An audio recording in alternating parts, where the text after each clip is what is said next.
You're listening to Reza Riffs with Keith Reza and Alan Lee, right here on LA Talk Radio. All right, how's it going, Ahmed? How are you, pal? Hey, what's up, Keith? How you doing, bud? Not much. So yesterday I was stuck in traffic with Craig Shoemaker, and I told him you were going to do the show, and then he's like, "Oh, me and Ahmed go way back. I lost his number." And I was like, "Really?" And I'm so gullible, you know what I mean? And I don't like giving out people's numbers without their permission, so I thought for a minute you were going to kill me, you know what I mean? No, it's all good. I love Craig. I'm a big fan of his. And I didn't write, the number came up, I didn't have it saved in my phone, and I just answered it. I never do that. He was like, "Yo, it's Craig Shoemaker." And I was like, "Oh, what's up, man?" I'm working on a couple shows I want you to be in. I was like, "Love to work with you, sure." Yeah, so I was kind of... Hey, by the way, sorry we couldn't meet in person. Out of the schedules, time, conflicts got in the way, so glad it worked out this way. No, I mean, I appreciate it. I mean, time is time, and I get it. You're taking time out to do a phone call, and I appreciate that. We were supposed to do it last year, but then you moved to Malaysia. I know, Malaysia. Wait, am I saying it right? Yeah. Yeah. Yep. I've heard of Malaysia from Zoolander. Did they reference the country? I don't remember. Yeah, he's like, I want to kill the Prime Minister of Malaysia or something, you know? Oh, that's funny. But yeah, man, so what, you moved out there to do comedy? Or like, because you were a huge... No. Yeah, it's kind of a long story, but I'll give you the short of the short. I was the first international comic with, like, credits to perform in Malaysia in 2011. And we sold, like, 1,200 tickets. And it was kind of a big deal, because comedy was kind of brand new back then, at least American, westernized, contemporary stand-up comedy, Yeah.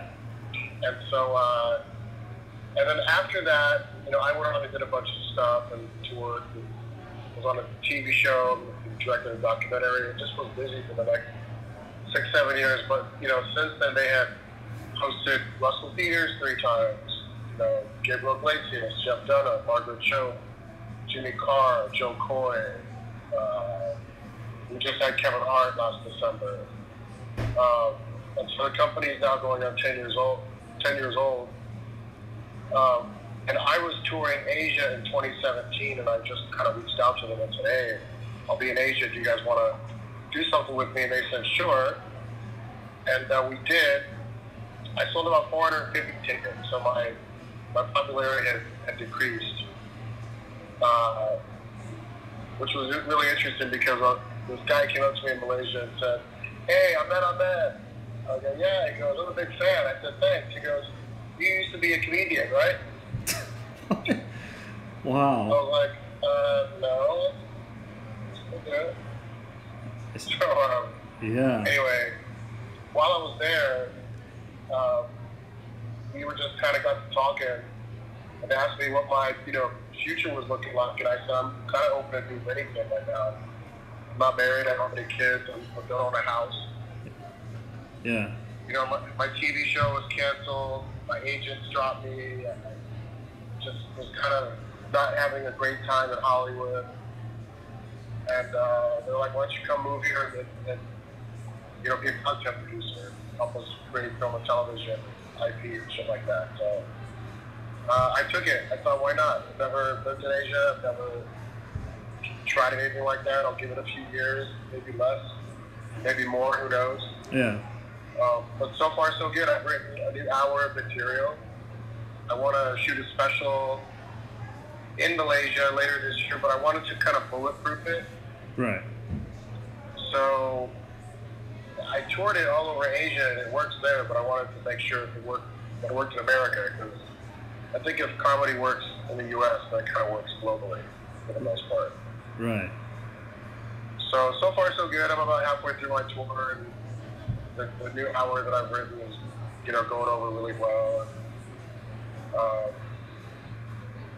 most of it is about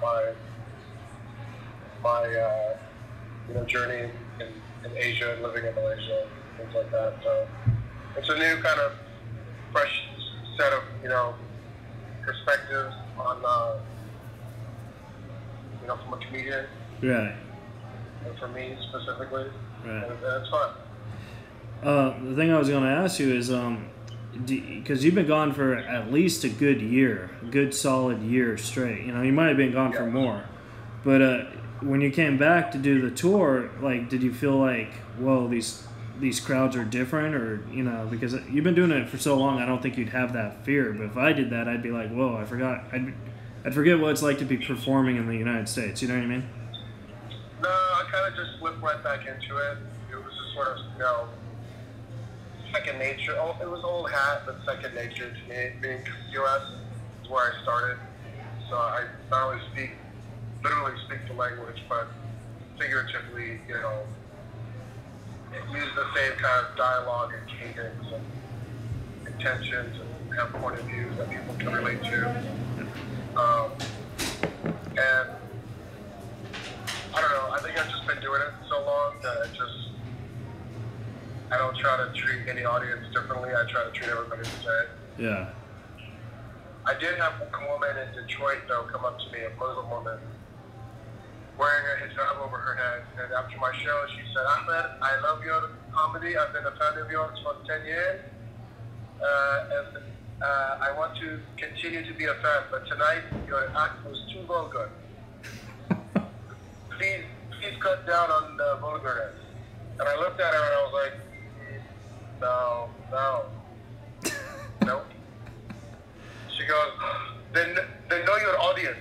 And she walked away, and I said, then I guess you're not my audience. She turned around and gasped. And I just looked at her like, look, I'm not going to please every single one person. If you don't like it, then don't come. Yeah. Or maybe, my act lately, this time around, has become a lot more, it's a little more R-rated. Whereas, in the past, it's more like culturally compatible and sort of accepting. Mm. But, I'm talking about kind of graphic stuff that I've witnessed and that goes on in Asia that I find hilarious. And, it's become, part of my act. So yeah, not for everybody. Yeah, I hate it when I actually had to. Sorry to interrupt. Just one last thing. No. I was in New York City last weekend, and I had to kick out an 11-year-old who was in the show. I don't know how he got in. I don't know who let him in. But I looked over and I said, there was two boys. I said to the one boy, "How old are you?" He said, "I'm 13." And I was like, "Oh well, technically, the Bible says you're an adult, so I guess you can stay." Yeah. I looked at the other kid. I said, "How old are you?" He said, "I'm 11." I said, "You should probably leave the room." And then his dad goes, No, go for it. And I was like, no. He goes, "Why not?" And then those people in the audience yelled out, "How come? Just do it." And I was like, listen, I have a moral compass as a comedian. If you're over 18, 21, I would prefer, but over 18, then fine, anything goes. But if you're a child and you're still developing your brain, and I come out on stage and I start doing some really rancid, R-rated humor that may not be that palatable for an 11-year-old, I don't want to be the guy who's responsible for the outcome of what he consumes. Right. Because maybe he hears the joke and then, I don't know, 10 years later he becomes a fucking serial killer or some shit. I don't know. Yeah. Why are you a serial killer? When I was 11 years old, I was exposed to this comedian, talked about this weird shit. I just don't want that in my hands. Yeah. So again, the father said, "No, go for it." And the audience, the other people were kind of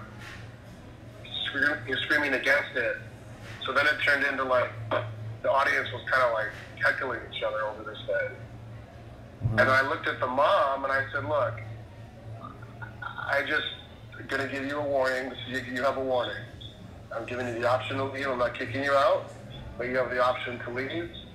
they're under your parental guidance, but what happens after this warning, anything goes, okay? But this is your warning. Right. And the mom looked at me, she kicked her husband, and she gave him the let's wrap it up fucking sign. Right. She grabbed her boys and out the door. Wow. And then everybody kind of in the audience gasped and looked at me, and I was like, it was awkward for a second because I was like, I've never kicked out an 11-year-old. Yeah. At a fucking comedy show. I've never even seen an 11-year-old at a comedy show. I don't even know how it got in, but anyway, it was just kind of a funny, like, awkward situation to be in. Yeah. So. Well, the thing I was going to say was, like, I hate it when, like, after you do a set, people come up to you and be like, oh, like, they try and tell you what you should have done and what you shouldn't have done. Like, I just find that so offensive. It's like, you know what? You're not the one up there on the stage, you know what I mean? And it's just... Oh, yeah, there's definitely a lot of those. Yeah. You know, maybe you should try your joke this way, or if you cut that out, it'd be funnier. Yeah, it's just awkward.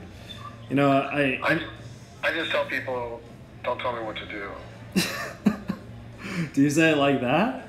Or... Yeah. No, just a matter of fact, just don't tell me what to do. Oh, man, I love that. I mean, at least with my craft and my work. Yeah. If I'm like, you know, fucking, I don't know, roughing somebody up or, you know, beating the shit out of my fucking kid or whatever, and you come over and say, hey, don't do that. That's a different thing. Go ahead. You can tell me what to do that, but... Yeah. But don't tell me how to tell jokes. Don't tell me what stories not to tell, what to edit, and all that stuff. Yeah. Have you... But everybody's a critic. Oh, that's so true, man. And I feel like everyone's a critic of not themselves, you know what I mean? Like, they feel they're perfect and the other person's not, you know what I mean? Totally. So, but like, have you ever, like, has a comic ever told you, like, how to, like, change a joke and then... Yeah. A couple times. I don't... If I respect them, I'll take the notes. If I don't respect them, it just goes in one ear and out the other. Yeah. And then you tell them how to fix their jokes. Or they'll say, hey, you should try tagging this joke. Then look at me tagged. I don't mind to get tagged. Yeah. I just heard recently that when I was at the Comedy Store for many years, a lot of comics, because I love doing crowd work and I pride myself on it and I think I'm pretty good at it. Mm-hmm. Like I'm not good at a lot of things in life, but if you put me on stage in front of a group of people, and let me like pick people out and have a dialogue. Mm-hmm. I'm pretty good at like intertwining stories and audience members and shit like that. I've been doing it for so long and I love doing it. Yeah. And I was doing it the other night at Improv in Oxnard, Levity Live. And one of the comics after I came off stage, he was like, I forgot like that you like doing crowd work and you're really good at it. I said, yeah. He said, I remember Jay Maydan, I don't know if you know him. Right. He used to be a door guy at the Comedy Store. He was like, when I was a door guy at the Comedy Store, comics used to hate following you because you all used to do a lot of crowd work. Yeah. And as a comic, that's hard to follow. Yeah. And I said, that's not my fucking problem. Well, if you can't follow me, then you shouldn't be at the fucking Comedy Store. That's true. And a comic should be able to follow. Bro, I used to follow, on any given night when I first started there, I used to have to follow Eddie Griffin, Andrew Dice Clay, Carlos Mencia, who did I say? Did I say Eddie Griffin? Yeah. You know, Louis C.K., like monsters, you know?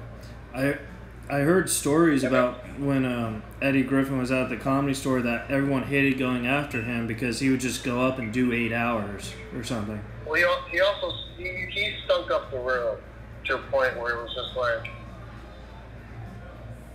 he just kind of stunk it up, you know? He didn't make it fun to go up. The crowd was all beat up. Yeah. after he came off stage. Yeah, I've never been I've been doing comedy for 10 years, and I've never really been into the Comedy Store circle because I have respect for the store and I have respect for the comics, but I just feel like it's kind of like a bad vibe. You know what I mean? Well, it used to not be. When I was there, Missy Shore passed me in 1999, November 99. She passed, in fact, the same night she passed me, she passed Sam Tripoli and Brett Ernst. Mm-hmm.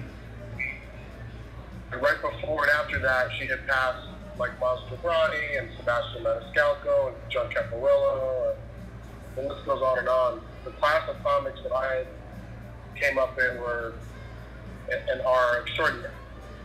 Yeah. But the store didn't have any sort of business sense back then, so it had its good nights, but for the most part, it was a little bit of a ghost town. Yeah. For many years.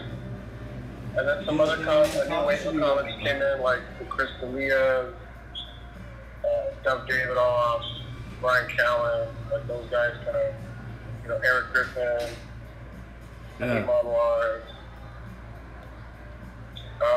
You've never seen Keith Reza there, though. But what happened was, there was a changing of the guards. Yeah. And so there was a long time when Joe Rogan wasn't there. He came back. And I actually kind of got phased out of the Comedy Store, unfortunately. Oh. Do you mind talking about that or no? You know what? I just did an article in High Times magazine, just the latest online article. If you go on my Instagram at Ahmed Comedy, it's on the links in my bio. Oh yeah. I kind of talk about. I don't want to bore you with it because I've told the story a lot, but no. It's told in pretty good detail in the High Times article. All right. Well, it literally just came out like a week ago. All right. Well, we'll check that out. We'll get the people to read that and stuff. Do you prefer doing interviews like in print or audio interviews? I think it just depends how much time I have. Yeah. The High Times thing, we did it over the phone, but it came out as a print. Right.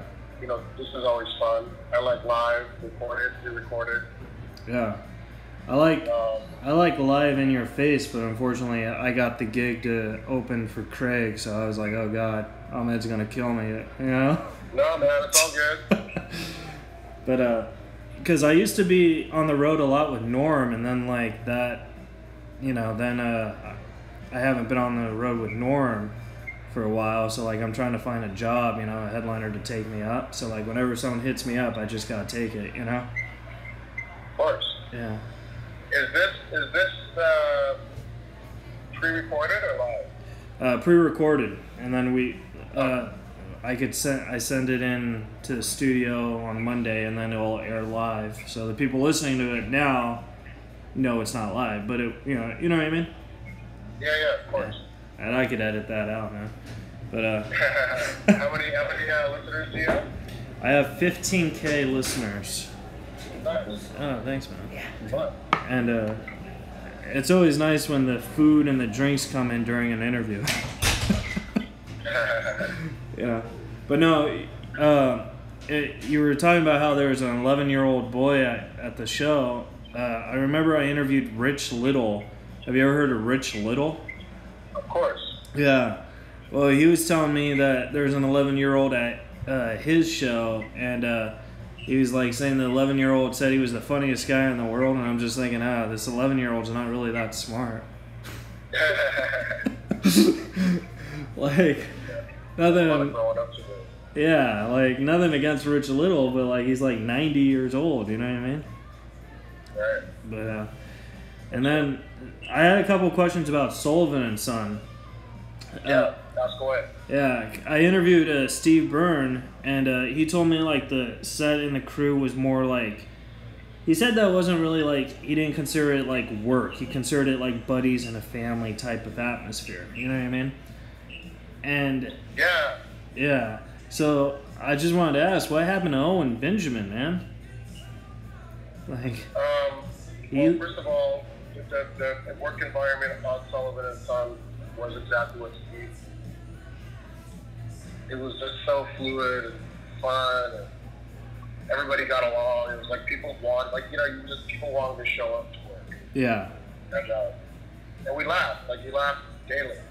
And everybody generally cared about each other and supported, their individual and alternative projects, and we'd have barbecues and that kind of thing. So it was a fun,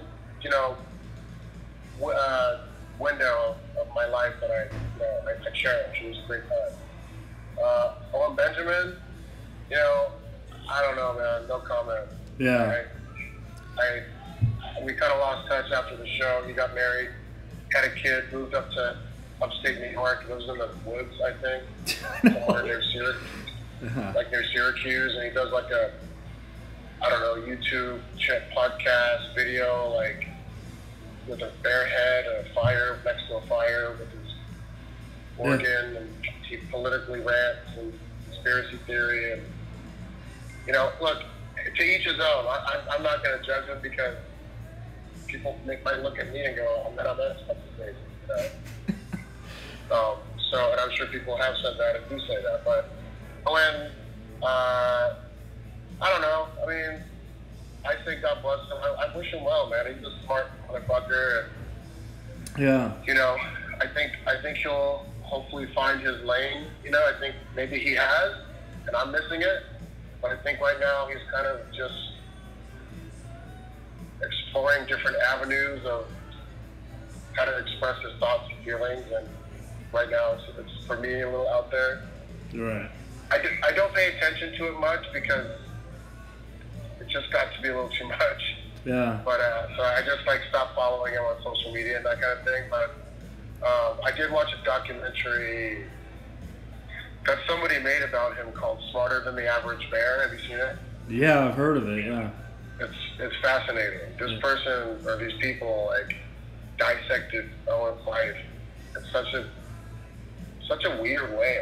They had weird personal footage. It's almost like they went into his computer and stole files. I don't know. It was very. I don't know if he was in on it. But Yeah.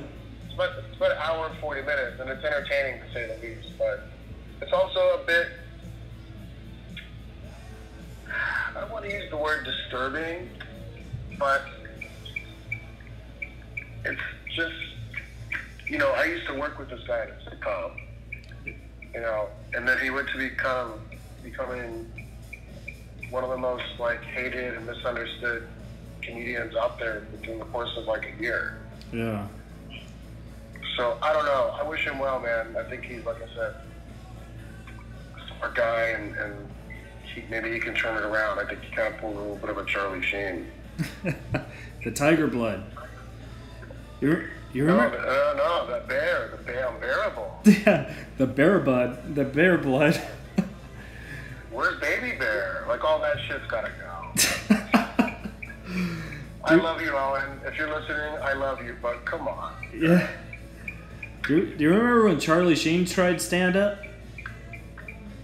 Yeah, I heard he went on stage a few times and bombed. Yeah, that was Kirk Fox was opening up for him, and I was like, oh, that. Because Kirk is he's such a genius, and then when you have a Charlie Sheen headline, you know what I mean, it kind of destroys Kirk Fox, you know what I mean? Right, well, Kirk was just performing in front of Charlie's fans. I don't think he gave a fuck. No, he was probably getting paid a lot of money, and Charlie was like, hey, you want to open for me? And I need a good, strong, cool fucking opening act. Yeah. And Kirk took the money, and he took the fan base. Yeah. As he should. Yeah. But I just thought it was how come he didn't ask Emilio Estevez? You know what I mean? But no, man. They say comics that are crazy or whatever, they're don't work with them. I actually think you'd want to work with them because you'd learn so much. Like Roseanne, and Chappelle. You know what I mean? Everyone says they're hard to work with, but they're actually the funniest people. You know. I've never worked with Roseanne as a comic. I worked on her sitcom years ago, maybe 20 years ago. and I had my scenes with her, so I had a small interaction with her. But I've heard that she's a little bit of a control freak and whatever. Chappelle, never worked with him. I know him on a friendly, sociable level. Yeah. But never worked with him, so I can't confirm or deny that. I don't know. No, I mean, there's nothing to confirm or deny. I'm just saying, like, I feel like in the brain, because people say I'm, like, crazy too, but, like, in the brain, I think it gives you an edge, you know what I mean? Like Jack Nicholson, like. You know? Yeah, I guess it just depends on how you apply it, you know? Oh. And then my last question is, you were in Don't Mess with Zohan with Adam Sandler. How is yes, I was. Yeah. How is that? Like, was that like, because Sandler's the nicest guy in the world, you know what I mean? Yeah, he's cool as fuck. I'll tell you, it's a funny story. It's actually kind of a cool story. I was an Iron Man, the first Iron Man. Right. Yes, I helped kickstart the Marvel Universe. You're welcome. Anyway, I got cast in Iron Man, and the woman, Randy Hiller, who was casting Iron Man, as soon as they wrapped Iron Man, they went into production on You Don't Mess with a Zohan, and she brought me into audition. I didn't get the part that I auditioned for. I came back, read for another one, didn't get it. I came back like 7 times for the same part and different parts, and just couldn't land it. Couldn't land anything. Right. And she's like, "Sorry, Adam went with a different direction, and blah blah blah. But he really loves you, and blah blah blah." I said, "Totally, no worries. Thank you for bringing me in." About a week later, she calls me up. She's like, "Hey, I hate to ask you this, but we're doing a table reading for the movie, and all the people in our cast are going to be there, including Sony and all the studio heads and the director, Adam, and the whole thing. And there were like 50 people there. That was a big round table. Can you come in and read some of the filler roles? Like, man on the street, person at the fucking drive-through, you know what I mean? Right. And at first, my ego was like, no. Why would I do that? I auditioned for this fucking movie 7 times. Now you want me to come and be a filler? They were going to pay me for it, whatever it was. The fee back then was like I think it was actually SAG fee, like $500 or whatever, $550 back then. Mm. And then something just like fucking flicked me on the head, and I was like, don't be an idiot. This could be a great opportunity. Say yes. And I said, yeah, I'd love to do it. So I show up at the table reading, and everybody's there. There's like 50 people around this big table. It's a big buffet. It's a whole big class. Everybody's got a script in front of them with their name, tag, and some pens, and a bottle of water, the whole thing. They start the table read. I have a couple lines here and there where nobody really pays attention. It's like, hello, sir, thank you very much, nothing big. Right. About halfway through the script, there's a scene where they go through a drive-through, and the guys in the taxi go, hello, can I take your order? He goes, yes, can I have 2 hamburgers, 2 french fries, and 2 Diet Cokes? And I repeat back, okay, let me repeat your order. 2 hamburgers, 2 french fries, 2 Diet Cokes, and Death to America.